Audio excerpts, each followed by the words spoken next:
السلام علیکم ورحمۃ اللہ وبرکاتہ۔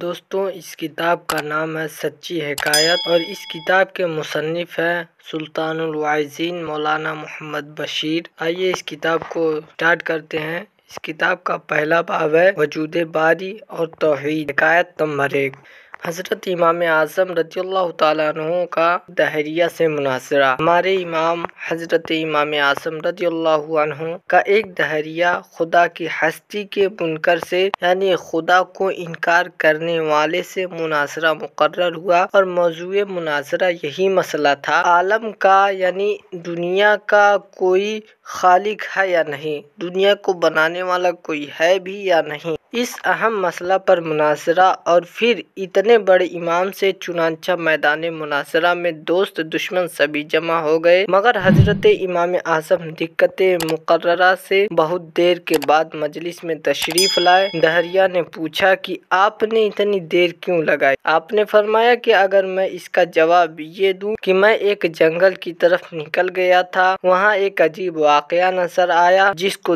دیکھ کر میں حیرت میں آ کر وہیں کھڑا ہو گیا، اور وہ واقعہ یہ تھا کہ دریا کے کنارے ایک درخت تھا۔ دیکھتے ہی دیکھتے وہ درخت خود بخود کٹ کر زمین پر گر پڑا، پھر وہ خود بخود اس کے تختے تیار ہوئے، پھر ان تختوں کی خود بخود ایک کشتی تیار ہوئی اور خود بخود ہی دریا میں چلی گئی، اور پھر خود بخود ہی وہ دریا کے اس طرف کے مسافروں کو اس طرف اور اس طرف کے مسافروں کو اس طرف لانے اور لے جانے لگی، پھر ہر ایک سواری سے خود ہی کرایہ بھی وصول کرتی تھی۔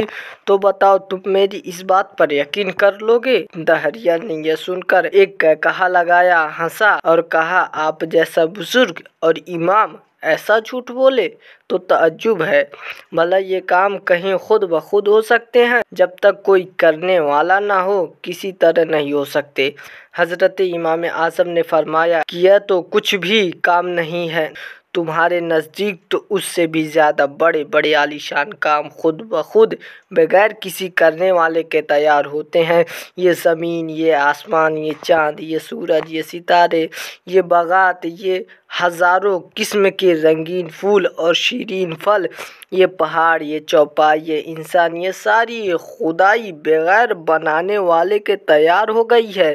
اگر ایک کشتی کا بغیر کسی بنانے والے کے خود بخود بن جانا جھوٹ ہے، تو سارے جہان کا بغیر بنانے والے کے بن جانا اس سے بھی زیادہ جھوٹ ہے۔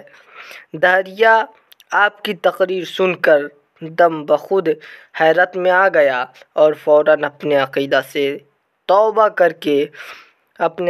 سے تائب ہو کر اپنے عقیدے سے توبہ کر کے مسلمان ہو گیا۔